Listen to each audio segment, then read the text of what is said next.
설교 제목을 한번 볼까요? 오늘 설교 제목은 그 사람이 있는 동안에입니다. 인생은 곁에 누가 있느냐에 따라서 삶의 방향과 결말이 종종 달라지곤 합니다. 운동선수에게는 좋은 코치와 감독이 곁에 있으며, 학창시절엔 좋은 인생의 스승들, 친구들이 곁에 있다면, 또 교회에는 건강한 성도, 목회자가 곁에 있다면, 또 가정에는 무엇보다도 좋은 배우자, 부모가 있을 때 서로 좋은 영향을 주고받습니다. 그리고 건강하게 성장하고 성숙하게 되죠. 근데 이와 반대일 경우는 최악의 결말을 맞이하는 경우도 종종 보게 됩니다. 여러분 곁에는 좋은 사람이 있습니까? 나쁜 사람이 있습니까? 네, 좋은 사람이 있죠. 여러분은 좋은 사람으로 곁에 있습니까? 나쁜 사람으로 곁에 있습니까? 네, 좋은 사람으로 있는 것이죠. 네, 좋은 사람으로 곁에 있어야 됩니다. 오늘 설교 제목은 그 사람이 있는 동안에입니다. 그 사람이 곁에 있을 때는 뭔가 되는 것 같고, 그 사람이 곁에 있을 때는 힘이 나는 것 같고, 그 사람이 있으니까 뭘 해도 괜찮은 나의 든든한 지원자, 후원자, 보조자, 격려자, 내가 뭘 해도 이해해 줄 수 있는 사람이 있다면 우리 인생은 정말 끝까지 행복하게 갈 수가 있습니다. 그 사람이 있느냐 없느냐에 따라서 우리 인생이 정말 많이 달라지는 것을 보게 되죠. 오늘 본문은 바로 요아스 왕의 이야기가 여기에 해당되는 것을 알 수가 있습니다. 본문으로 이제 들어가 볼까요? 오늘 본문을 보시면 1절부터 3절까지 세 사람이 등장을 합니다. 요아스가 나오고, 중간에 그의 어머니 시비아가 나오고, 그 다음에 제사장 요야다가 나옵니다. 요아스와 요야다의 관계는 특별한 관계입니다. 아버지가 이미 세상을 일찍 떠났기 때문에 얼굴도 아마 보지 못했겠죠. 얼굴도 보지 못한 채로 아버지는 세상을 떠나고, 할머니는 자신을 죽이려고 어마어마한 폭력을 행사했습니다. 그 속에서 제사장 요야다의 도움으로 6년 동안 7세가 될 때까지 성전에 숨어 있었습니다. 그래서 제사장 요야다는 아버지이면서 영적인 스승이면서 이 세상을 살아가는데 진진한 지지자, 격려자의 역할을 해 주었습니다. 요야다가 없었다면 아마 요아스는 초반에 좋은 왕의 모습을 갖추기는 어려웠을 것입니다. 그런데 오늘 본문에 먼저 첫 번째로 주목해야 될 사람은 이 요아스의 어머니인데요, 시비아라는 여인입니다. 성경은 이 어머니가 누구인지만 잠깐 이름을 언급하고 어떤 일을 행했는지는 전혀 안 알려줍니다. 여러분 한번 상상력을 발휘해 보실까요? 우리가 이 조선왕조 실록을 보거나 드라마를 보면 궁중에서도 치열한 보이지 않는 권력 다툼이 있지 않겠습니까? 누가 왕비가 될 것이냐, 각 유력한 가문들이 서로 줄을 대고 어떻게든 자기 딸을 왕비가 되게 하기 위해서 얼마나 많은 권모술수를 쓰는지 우리가 드라마나 영화를 통해 보면 알 수가 있습니다. 근데 이 시비아가 드디어 왕비가 되었습니다. 모든 여인들의 부러운 시샘을 한 몸에 받았겠죠. 얼마나 가문의 영광이고 가문의 기쁨이 되었겠습니까? 근데 여러분, 막상 시집을 가서 보니까 그렇게 남편이 신실한 사람은 아니었다는 것이죠. 그래서 1년 만에, 하나님 보시기에 악을 행해서 1년 만에 죽고 맙니다. 근데 기다렸다는 듯이 자기 시어머니가 또 칼을 휘둘러서 어떻게 됩니까? 자기의 손자들을 다 죽입니다. 자기가 왕권을 가지려고. 그러면 여러분, 이걸 맨정신으로 견딜 수 있을까요? 어쩌면 이 요아스를 6년 동안 숨겼는데 그걸 삼아 이 어머니한테도 말을 안 했을 것입니다. 왜냐하면 비밀은 나누면 나눌수록 비밀 아닌 비밀이 되기 때문에 아마 친어머니 시비아까지도 이 왕자 요아스가 살았다는 것을 알려주지 않았겠죠. 남편도 죽고 자기 아들의 생사도 모르고, 더구나 자기 시어머니가 자기 눈앞에서 이렇게 끔찍하게 어린아이들을 죽인 걸 보면 여러분, 이게 정신이 아마 흔들려 버렸을 것입니다. 어마어마한 충격으로 도저히 이 삶에 대해서 해석이 안 돼가지고 그냥 무너졌겠죠. 큰 정신적인 충격을 받다 보니까 살아도 사는 것 같지가 않았다는 것입니다. 여러분, 우리가 인생을 살다 보면 이런 심리적인 충격으로 무너지는 사람이 너무나 많은 것을 보게 됩니다. 너무 큰 충격을 받은 나머지 무력감이 있고 우울감이 있고 용기를 내려고 해도 용기 자체가 나지 않은, 너무 모든 것이 무너져 버린 이 시비아 같은 사람이 참 많이 있다는 것이죠. 나중에 이제 아들 요아스를 만나기로 했지만 어머니로서 뭘 해주기가 이제 어렵습니다. 너무 많은 충격을 받아서 다 무너진 상태에서 자기 뭐 하나 간수하기가 어려운 것이죠. 그런데 여러분 곁에 누가 있었습니까? 바로 요야다가 있었다는 것입니다. 요야다가 얼마나 대단한 사람인지 2절을 한번 보실까요? 2절을 보시면 제사장 요야다가 세상에 사는 모든 날에 요아스가 어떻게 됐다고 성경은 말하고 있죠? 여호와 보시기에 정직하게 행했다. 자, 여러분 0.1초 만에 답해 보십시오. 여러분 하나님 보시기에 정직하게 삽니까? 그렇지 않습니까? 하나님 보시기에, 제가 아니라 하나님 보시기에 여러분은 정직합니까? 정직하지 않습니까? 정직할 때도 있고 아닐 때도 있는 것 같죠. 항상 우리는 은혜로 봐야 됩니다.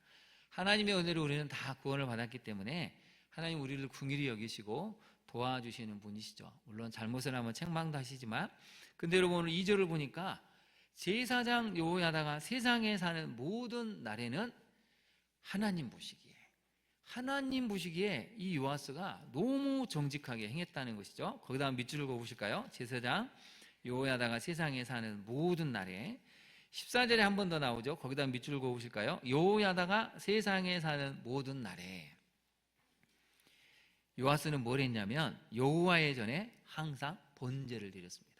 항상 예배의 자리를 지켰습니다. 항상 하나님을 사모하는 자리에 있었다는 것이죠. 그 어떤 상황에서도 예배의 자리를 지키는 것을 소홀히 하지 않았습니다. 누가 곁에 있었을 동안에요? 여호야다가 있었을 동안에. 그만큼 여호야다는 아버지가 없는 요아스를 아버지처럼 돌보고 영적 스승으로 돌보고 인생의 지지자, 조언자, 격려자로서 늘 곁에 있었다는 것입니다.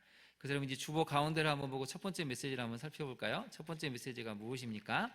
믿음으로 신실하게 곁을 지켜주는 사람이 있을 때 홀로 서기 신앙을 형성해야 한다는 것입니다.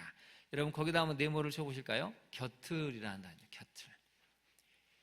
내 곁을 지켜주는 사람이 있을 때, 어머니일 수 있고 아버지일 수 있고 남편일 수 있고 아내일 수도 있지만 내 곁을 지켜주는 사람이 있을 때 우리는 뭘 해야 되냐면 홀로서기 신앙을 감당하는 사람이 되어야 한다는 것입니다.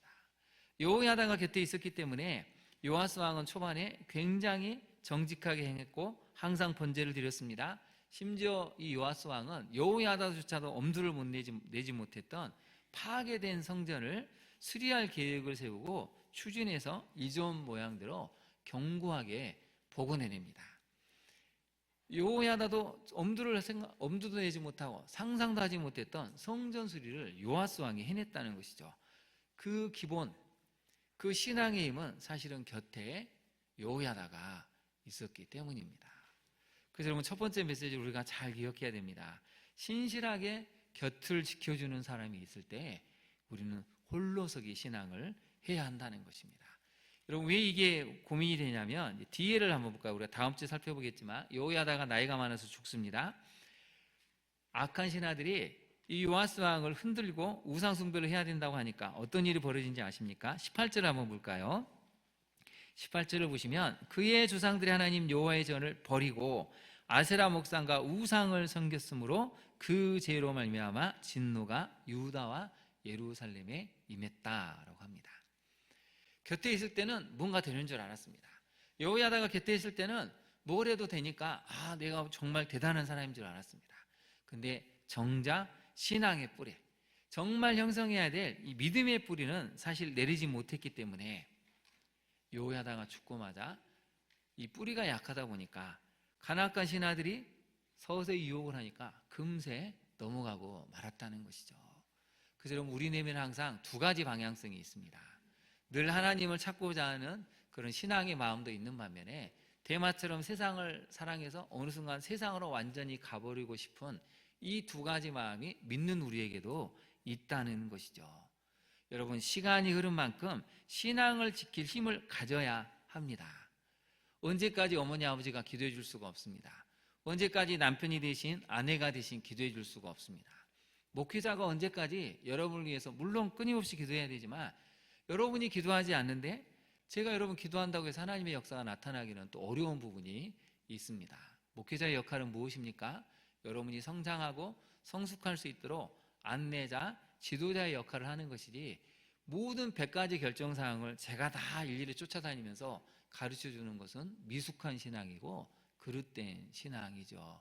이제 여러분은 홀로 생각해서 홀로 하나님 앞에 서서 홀로 하나님께 기도하고 말씀을 묵상함으로 이제 홀로서기 신앙을 해야 드디어 교회가 건강해지고 튼튼해진다는 것입니다. 문제는 요아스 왕은 그 뿌리가 없었다는 것이죠. 이 여호야다가 곁에 있을 때 든든한 신앙의 힘을 가지고 장성한 분량에까지 이르러서 여호야다가 세상을 떠났을 때 보란듯이 하늘에서 지켜보는 여호야다를 향해서 저 잘하고 있죠. 정말 잘하고 있습니다. 우리 스승님이 가르쳐준 대로 영적 아버지인 우리 여호야다 때문에 제가 이렇게 잘 해내고 있습니다 라고 보여줘야 했습니다. 여러분, 신앙생활 수십 년 하는 게 중요한 게 아니고 내가 하나님 앞에 홀로 설 수 있느냐 없느냐, 이게 중요하다는 것이죠. 적용을 한번 해볼까요? 적용을 해보면, 내 곁에서 믿음을 북돋워주는 사람으로 인해서 믿음이 성장하고 있습니까? 여러분 곁에서 믿음을 끊임없이 북돋아주고 자랄 수 있도록 도와주는 사람은 누구입니까? 나는 누군가의 곁에서 홀로서기 신앙을 키워주는 사람입니까? 또 나는 내가 성장해서 누군가 곁에서, 그 누군가의 곁에서 신앙을 키워주고 홀로 설 수 있도록 용기를 불어넣어주는 사람이 되어야 한다는 것입니다. 그래서 곁에서 곁을 지켜주는 사람이 우리 모두가 되어야 한다는 것이죠. 우리 에피스 사람에게 한번 그렇게 고백해 볼까요? 당신의 곁에서 곁을 지켜주는 사람이 되겠습니다. 한번 인사해 보실까요? 당신의 곁에서 곁을 지켜주는 사람이 되겠습니다. 네, 여러분, 이게 첫 번째로 우리가 묵상해야 될 내용입니다. 두 번째로 한번 볼까요? 여러분 한번 먼저 질문을 한번 던져보겠습니다. 여러분의 인생에서 가장 지금 최우선순위는 무엇입니까? 이제 2024년이 아직 남지 않았는데 여러분 인생에서 가장 최우선순위는 무엇이죠? 아마 부모들 입장에서는 아직도 결혼하지 못한 자녀의 문제가 있을 수 있고, 아기를 갖지 못한 집안은 또 아기를 갖는 것이 최우선순위가 될 수도 있죠. 취업도 있을 수 있고, 군제대를 무사히 하는 것일 수도 있고, 건강을 회복하는 것일 수도 있고, 빨리 좋은 집으로 이사하는 여러 가지 우선순위가 있습니다. 근데 오늘 요아스 왕의 첫 번째 우선순위가 나옵니다. 두 번째 메시지를 먼저 살펴볼까요? 하나님 나라는 우선순위를 분별해서 지혜롭게 이 일을 추진하는 사람에 의해서 완성이 된다는 것입니다. 무엇이 완성된다고요? 하나님 나라가 완성이 된다는 것이죠. 여러분, 거기다 한번 네모를 쳐보실까요? 가정도 교회도 이 나라도 첫 번째가 뭐냐면 하나님 나라입니다. 하나님 나라가 가정에 들어서게 되면 부부간의 싸움과 다툼, 미움과 원망이 사라지게 되죠. 하나님 나라가 이 땅에 정착이 되면 이 나라는 공의와 정의가 확장이 되고 하나님이 기뻐하시는 나라로 거듭 세워질 수 있다는 것입니다. 여호야다를 한번 볼까요? 여호야다는 오늘 본문을 통해서 몇 가지 중요한 모습을 알려주는데요. 4절을 한번 보겠습니다. 그 후에라고 나옵니다. 그 후에 이제 아내도 얻고 아이들도 낳고 어느 정도 삶이 안정된 다음에 요아스가 여호와의 전을 보수할 뜻을 두었다라고 나오죠. 거기다 한번 네모를 쳐보실까요? 뜻을 두고라는 것이죠. 만약에 여러분 요아스가 악한 마음을 먹었으면 왕권 강화하는데 힘을 썼을 텐데, 하나님 보시기에 정직하게 행하니까 성전에 대한 사모하는 마음이 있었다는 것입니다. 6년을 숨어 지내다 보니까 그 어린 나이에도 성전 곳곳에 무너진 것이 보였습니다. 여러분, 이 성전이 무너진 것을 볼 때 사람들이 왔는데 별로 여기에 신경을 쓰지 않는다는 것이죠. 깨진 유리창 이론이라는 게 있습니다. 이게 뭐냐면 굉장히 재미있는 현상이 하나 있었는데요. 어떤 가게에서 이제 깨진 유리창이 하나 있었습니다. 이 가게에 좀 문을 닫은 지 얼마 안 되는데, 아무튼 누군가 돌을 던져서 그런지 이 깨진 유리창 때문에 이제 구멍이 나고 보기에도 유리창이 깨졌구나 하는 생각이 들었습니다. 근데 놀라운 일이 생깁니다. 무슨 일이 생기냐면 사람들이 지나가면서 쓰레기를 던지기 시작합니다. 며칠이 지나고 일주가 지나니까 그 깨진 유리창 그 밑에 쓰레기가 그냥 산을 이룰 만큼 크게 형성이 됐다는 것이죠. 여러분, 왜 그런지 아십니까? 사람들 심리가 묘한 게, 유리창이 깨진 채 방치가 되니까 저 밑에는 뭘 던져놔도 괜찮구나, 함부로 해도 되겠구나, 집주인도 신경을 쓰지 않으니 우리도 그냥 이렇게 해도 되는구나라는 묘한 심리가 작동이 돼가지고 아무렇게나 쓰레기를 던지고 더럽게 한다는 것이죠. 누구도 거기에 대해서 이상하게 생각하지 않는다는 것입니다. 여러분, 성전이 지금 파괴가 됐습니다. 7절을 한번 보실까요? 6년 동안 무슨 일이 있었냐면 그 악한 여인 아달랴의 아들들이, 아예 성경은 대놓고 지적을 하죠. 아달랴는 악한 여인이었다. 이 아들들이 하나님의 전을 파괴를 했습니다. 또 여호와의 전의 모든 성물들을 누구를 위해서 사용했다고요? 바알들을 위해서 사용을 했습니다. 한마디로 하나님의 입장에서 온갖 모욕과 수치를 당할 만큼의 일을 해버렸다는 것이죠. 여기저기 막 부수기도 하고 깨버리기도 하고 없애버리기도 하고 성전 곳곳이 훼손이 됐습니다. 그러면 여러분, 요아스 왕이 이제 이때가 29살의 나이인데 왕이 어느 정도 장성했으면 누가 먼저 제안을 해야 됩니까? 제사장들이 먼저 와서 왕이요, 이게 제일 우선순위가 뭐냐면 성전을 수리해야 됩니다. 성전을 수리해야 되는데 지금 이게 돈이 없습니다. 어떻게 해야 될까요? 이렇게 먼저 와야 되는데 어찌된 일인지 아무도 이 얘기를 하지를 않습니다. 그래서 여러분 5절을 한번 볼까요? 제사장들 레위 사람들을 모으고 너희들이 이 성전을 재건할 수 있도록 모든 유다 여러 성읍에 또 이스라엘에게 다니면서 하나님의 전을 수리할 돈을 모아라. 그리고 너희들이 수리를 해봐라.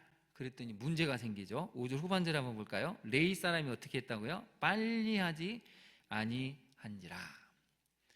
빨리 안 했다는 것입니다. 지체했다는 것입니다. 왕은 한눈에 보고 사람들이 이렇게 무너지고 파괴된 성전에 와서 예배를 드리는데 여러분 마음이 어떨까요? 만약에 여러분 우리 교회 본당에 예를 들면 다음 주에 왔는데 앞이 막 어수선하게 막 쓰레기가 있고 냄새가 나고 이러면 여러분 예배를 드리고 싶은 마음이 있겠습니까? 너무 지저분한 상태로 예배를 드리면 사람들이 점점 더 익숙해집니다. 그럼 어떻게 될까요? 옷도 함부로 입게 오게 되고 슬리퍼 신고 오게 되고 대충 해서 예배를 드리게 되는 게 금방 일어나게 됩니다. 이게 깨진 유리창 이론과 비슷하다는 것이죠. 제사장들이 눈앞에 그걸 보고도 수리할 마음이 없었습니다. 왜요? 익숙하니까. 그리고 6년 동안 악한 여인 아달랴를 보면서 무력감이 왔습니다. 우리가 뭘 하겠어. 그냥 지금 이대로 해도 아무 문제가 없지. 어차피 백성들은 오고 백성들 하나님 앞에 예물을 드리고 제사를 드리니까 수리 안 해도 괜찮을 거야. 이게 6년 동안 돼버린 것입니다. 여러분 이게 무서운 것입니다. 익숙해지면 당연하게 생각하면 개혁을 할 필요가 없다는 것이죠. 그런데 요아스 왕이 딱 보니까 이건 아니라는 것이죠.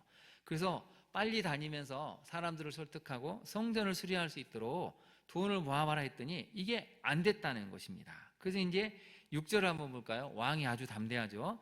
대제사장 여호야다를 불러서 야단을 칩니다. 자기 아버지 같고 대제사장 앞에서 이렇게 야단을 치죠. 내가 어찌하여 레위 사람들을 시켜서 여호와의 종 모세와 이스라엘의 회중이 성막을 위하여 정한 세를 유다와 예루살렘에서 거두게 하지 아니하느냐.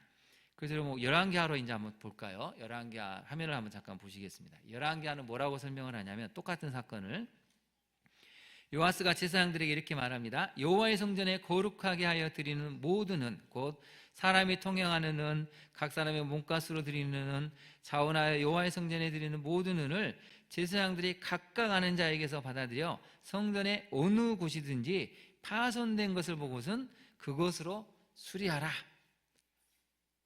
주민세, 통행세, 또 모세가 얘기한 하나님 앞에 바쳐야 될 그런 예물들이 있는데 그걸 거두어서 성전을 수리해라 라고 했는데 놀라운 일이 벌어지죠. 그 다음 화면을 한번 보실까요? 그 다음 화면을 보시면 이런 일이 벌어집니다. 요아스 왕 제23년에 이르도록 제사장들이 성전에 파손한 데를 수리하지 아니했습니다. 여러분 지금 우선순위는 제사장들이 해야 되는데 제사장들이 별로 열심을 내지 않았다는 것이죠. 왕이 보기에 막 미칠 것 같습니다. 이게 최우선순위인데 지금 당신들이 나서서 해야 하는데 왜 이걸 안 하고 있습니까? 아마 성질 급한 왕이었으면 제사장들을 불러가지고 야단을 치고 모독을 주고 심지어는 막 채찍질을 했겠죠. 근데 그렇게 하지는 않았다는 것입니다. 마음을 다스리고 한번 볼까요? 요아스 왕이 대제사장 여호야다와 제사장들을 불러 이르되 너희가 어찌하여 성전에 파손한 데를 수리하지 아니하였느냐? 이제부터는 너희가 아는 사람에게서 은을 받지 말고 그들이 성전에 파손한 대로 이하여 드리게 하라 라고 제안을 합니다. 아는 사람한테 하려니까 자존심도 상하고 사람들을 모아서 성전이 파괴됐으니 여러분 좀 힘을 모아주십시오 하니까 이 사람들이 또 선뜻 거기에 별로 관심이 없습니다. 제사장은 제사장대로 마음이 상하고 백성은 백성들대로 왜 이런 일로 가지고 우리를 부르지? 이런 마음이 자꾸 이제 갈등이 생긴다는 것이죠. 그래서 이 요아스 왕이 아주 신박한 방법을 하나 제안하는데요. 먼저 마저 읽어볼까요? 제사장들이 다시는 백성에게 은을 받지도 아니하고 성전 파손된 것을 수리하지도 아니하기로 어떻게 했다고요? 동의하니라.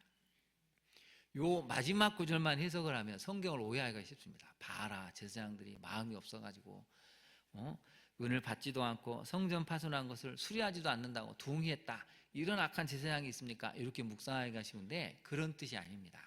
왕이 말한 것을 생각해 보니까 이게 맞다는 것이죠. 제사장들이 기술자가 아닙니다. 그럼 어떻게 해야 되죠? 돈을 모으면 그 돈을 기술자에게 줘서 기술자들이 수리하게 하고 이전처럼 사람들을 모아서 좀 도와달라고 할 게 아니고 이제 오는 사람들이 자발적으로 하도록 하겠다. 여기에 동의를 했다는 것입니다. 그럼 요아스 왕이 만든 우리식으로 표현하면 신박한 방법은 뭘까요? 8절 한번 볼까요? 8절을 보겠습니다. 이에 왕이 말해서 한 궤를 만들어서 여호와의 전 문 밖에 두게 했습니다. 성전을 찾아온 사람들이 딱 보니까 큰 궤가 놓여 있는데 이 궤는 뭐냐면 여러분이 성전을 보시고 파괴된 성전을 보시고 여러분 마음에 기쁜 마음이 있고 자원하는 마음이 있으면 우리 성전을 수리할 그 마음으로 여기에 헌금을 좀 해주십시오 라고 왕이 제안을 했습니다. 여러분 이게 굉장한 것입니다. 마음이 있으면, 사모하는 마음이 있으면 방법을 찾아낸다는 것이죠. 요아스 왕이 성전에 대한 그 마음이 간절히 있으니까 지혜롭게 행하는 방법을 찾아냈다는 것입니다. 그랬더니 이제 무슨 일이 생기냐면 10절을 한번 볼까요? 모든 방백들 백성들이 어떻게 했다고요? 기뻐했다는 것이죠. 거기다 한번 네모를 쳐볼까요? 기뻐했다. 네모를 한번 해보실까요? 자원하고 자발적으로 드렸다는 것입니다. 자원하는 마음, 자발적인 마음. 그래서 제가 헌금에 대한 강조를 안 하지 않습니까? 제가 왜 헌금에 대한 강조를 안 하냐면 우리가 은혜 받으면 알아서 잘하게 됩니다. 알아서 잘하기 때문에 굳이 헌금 바구니 이렇게 돌리거나 하지 않은 이유는 우리가 하나님 앞에 받은 만큼 마음으로 드리면 그것으로 충분한 것입니다. 오늘 이스라엘 백성들이 너무 이 제안을 기뻐해서 예물을 드렸는데요. 이제 어떻게 되는지 한번 볼까요? 놀라운 일이 생기죠. 11절을 보시면 돈이 많은 것을 보이며, 돈이 많이 모인 것을 보이면 왕의 서기관 대제사장에 속한 관원에게 그 궤를 쏟습니다.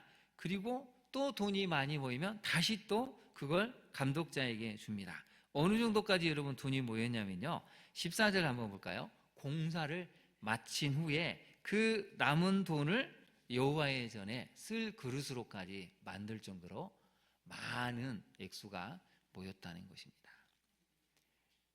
자원하는 마음이, 하나님 앞에 정말 이 성전을 수리하고자 하는 마음이 생기니까 그것 때문에 모든 사람들이 기뻐해서 한 마음으로 뭉쳤다는 것이죠.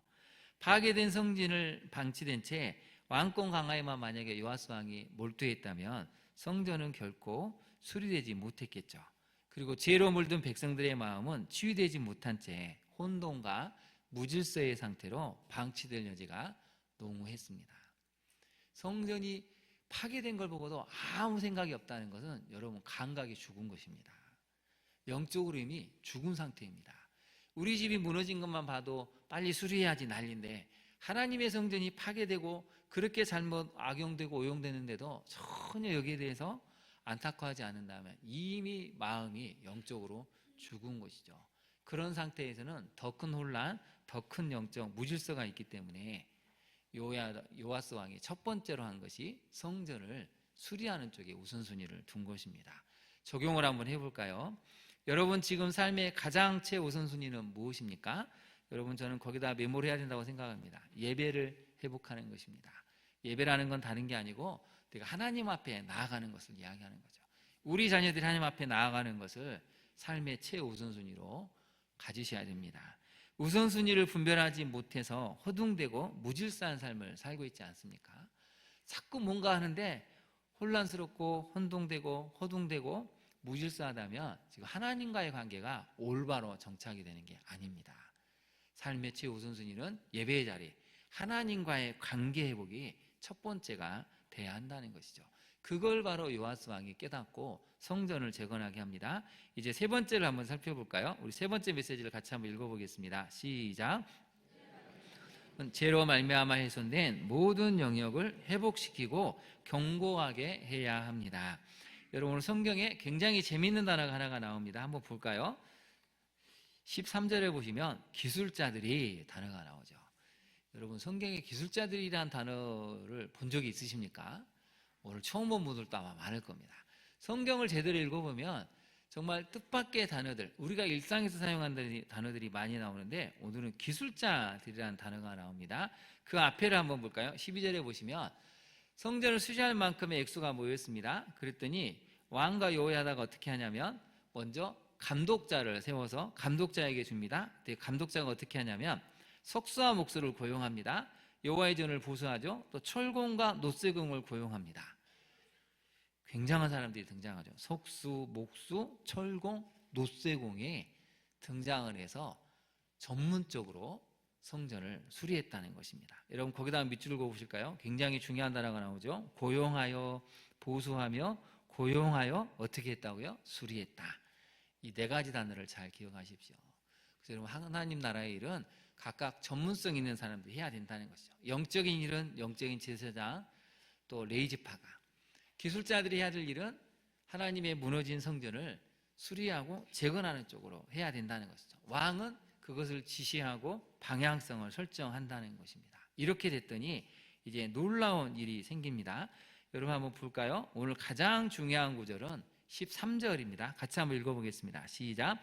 기술자들이 맡아서 수리하는 공사가 점점 진척되므로 하나님의 전을 이전 모양대로 견고하게 하니라. 아멘.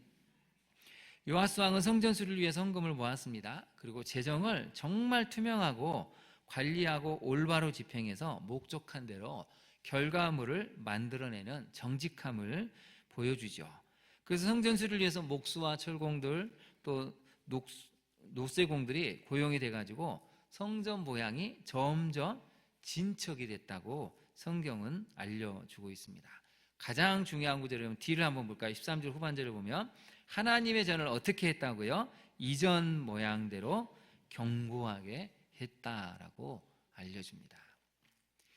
여러분, 우리가 세상을 살다 보면 죄로 말미암아 훼손되는 영역이 있습니다. 죄 때문에 가정에 훼손되는 영역이 있죠. 관계가 훼손이 되고 건강이 훼손이 되고 마음이 훼손이 되고 물질이 훼손이 되고 공의와 정의가 훼손이 됩니다. 여러분, 대한민국이 어떻습니까? 올바르게 지도자들이 서지 못하니까 모든 공의로운 영역이 훼손이 돼버렸죠. 힘 있는 사람들, 가진 사람들을 위해서는 법이 자꾸 그들에게 유리한 쪽으로만 작동하는 것을 우리가 얼마나 많이 보게 됩니까? 많이 훼손되고 있는데 다 지금 아무것도 못하고 있습니다. 특별히 여러분, 13절을 잘 영적으로 묵상해 보면 하나님의 전을 이전 모양대로 견고하게 했다고 하는데요, 하나님의 전은 나를 뜻합니다. 신약에도 너희는 하나님이 거하시는 거룩한 성전이라고 했죠. 그러면 우리 자신의 훼손된 부분을 봐야 한다는 것입니다. 여러분, 죄로 말미암아 어디가 훼손이 되셨습니까? 마음이 훼손이 되셨나요? 가정이 훼손되셨습니까? 관계가 훼손이 되셨습니까? 물질적인 영역에서 너무 많이 훼손이 돼가지고 회복이 불가능할 정도입니까? 근데 오늘 본문을 한번 다시 한번 보십시오. 점점 진척이 됐다는 것입니다. 기술자들이 맡아서 수리를 하기 시작하니까 공사가 점점 진척이 돼서 이전 모양대로 견고하게 됐다는 것입니다. 우리가 은혜를 받았다는 것은 바로 그것을 이야기하는 거죠. 내가 하나님의 은혜를 받는 순간 하나님의 성전된 우리가 먼저 우리 자신을 수리하고 재건하게 된다면 원래 하나님이 태초에 천지를 창조하셨던 보시기에 참 좋았더라는 그것이 회복이 되고 견고하게 된다는 것이죠. 여러분 거기다 한번 메모를 쳐보실까요? 기술자들에다가 메모를 해보십시오. 그게 바로 나라는 것입니다. 내가 영적인 기술자입니다.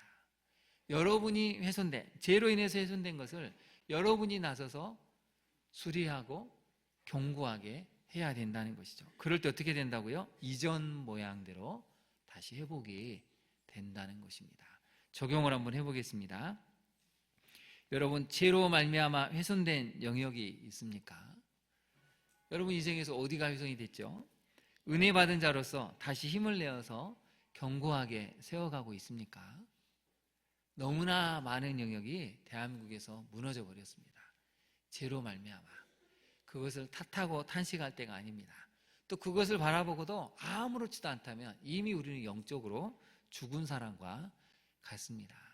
요아스 왕처럼 안타까워하고 애통해하고 우선순위를 분별해서 이 훼손된 정의와 공의를 바로 세워야 되겠구나. 이 악함을 갖고 있는 사람들을 향해서 기도하면서 선으로 악을 이길 수 있는 힘을 기르고 내 안에 먼저 무너진 것들을 다시 한번 수리해서 이전 모양대로 견고하게 세워야 되겠구나. 그럴 때 하나님이 역사하신다는 것입니다. 이제 여러분 2024년이 얼마 남지 않았습니다. 여러분 많은 부분에 훼손이 됐다면 다시 일어서면 됩니다. 여러분의 성전을 하나님이 견고하게 만드시고 새롭게 하실 것입니다. 문제는 보지 못하고 알지 못하고 무감각하니까 어디가 훼손됐는지도 모르고 뭘 해야 될지도 몰랐다는 것이죠. 오늘의 말씀을 잘 기억하시고 은혜 받은 자로서 다시 힘을 내어서 여러분의 모든 무너진 것이 원래 하나님이 의도하셨던 이전처럼 견고하게 회복되는 역사가 여러분 인생에 일어나기를 진심으로 축원합니다. 우리 함께 이 시간 기도하도록 하겠습니다. 여러분 특별히 오늘 본문에 나왔던 이 요아스의 어머니처럼 너무 정신적인 충격을 받아서 삶이 지금 무너진 분이 있다면 그분을 위해서 우리가 기도하기를 원합니다. 너무 여러분 큰 충격을 받으면 사람이 남은 인생 살아가기가 어렵습니다. 하나님 은혜를 주시고 그 아픔 그 상처를 이겨낼 수 있게 해달라고, 그리고 요아스 왕처럼 늘 곁에 여호야다가 있어서 바른 길을 걸었던 것처럼 하나님 내가 누군가의 곁에서 그 곁을 지켜주는 사람이 될 수 있도록, 홀로서기 신앙을 할 수 있도록 우리 삶의 최우선순위 하나님과의 관계 회복임을 깨닫고 우리 자녀들이 하나님과의 관계 회복을 할 수 있도록 마지막으로 무너진 모든 영역을 다시 한번 수리해서 이전 모양처럼 하나님 보시기에 참 좋은 가정, 참 좋은 우리 자신이 되게 해달라고 우리 주님의 이름을 부른 다음에 기도하도록 하겠습니다. 주여, 이 시간 간절히 간구합니다. 주님, 인생을 살아가면서 요아스 왕의 어머니처럼 큰 충격을 받은 사람들이 있습니다. 눈앞에서 벌어진 이 엄청난 악행 때문에 하나님 너무나 무섭고 두려웠고 마음이 무너져서 회복이 불가능할 정도로 삶에 힘듦이 있는 사람들이 있습니다. 주님 찾아가 주옵소서, 이루하여 주옵소서. 그 정신적인 충격을, 심리적인 무너짐을 하나님은 알고 계시오니 주여 어루만져 주시고 일어서게 하옵소서. 다시 살아갈 힘을 주옵소서. 다시 한번 일어설 수 있는 용기를 주시고 하나님이 함께 그 손을 잡아서 달리다고 마시며 일으켜 세워 주시옵소서. 요아스 왕처럼 늘 곁에 여호야다가 있었기 때문에 하나님 보시기에 정직하게 삶을 살았던 것처럼 우리도 하나님 누군가의 곁에서 그 곁을 지켜주는 사람이 되기를 원합니다. 참으로 그 곁에 있어서 그 눈물을 닦아주고 하나님 안아주며 평생 같이 할 수 있는 그 곁에 있는 사람, 곁을 지켜주는 사람이 되게 하여 주옵소서. 요아스 왕처럼 우리 가정의 최우선순위가 하나님과의 관계 회복이 되기를 간절히 소망합니다. 하나님과의 관계가 회복이 되지 않기 때문에 아무리 많은 것을 노력해도 여전히 어수선하고 무질서하고 혼동스럽고 무엇을 어떻게 해야 될지 감을 잡지 못하는 경우가 있습니다. 주님, 우리가 하나님과의 관계가 회복이 되어서 우리가 무엇을 어떻게 해야 되는지 알아차려서 우선순위를 분명히 정할 때 우리 삶에 하나님이 주시는 놀라운 질서와 규모와 응답이 있는 것을 경험케 하여 주옵소서. 무엇보다도 하나님, 우리 삶의 죄로 말미암아 훼손된 많은 영역들이 다시 회복되기를 원합니다. 훼손된 관계가 회복되게 하옵소서. 훼손된 하나님 물질이 회복되게 하옵소서. 훼손된 이 영적인 능력들이 다시 한번 회복되기를 간절히 되시길 소망합니다. 우리 안에 무너진 성전을 다시 일으켜 수리할 때 하나님 보시기에 참 좋았다, 이 첫 창조의 역사가 다시 한번 우리 인생에도 임하게 하옵소서. 우리에게 더 큰 은혜, 더 큰 권능으로 다시 한번 이 땅에 무너진 모든 공의와 정의를 일으켜 세울 수 있는 이 땅의 한국교회와 한국 성도들 되게 하여 주옵소서. 예수님 이름으로 기도합니다. 아멘.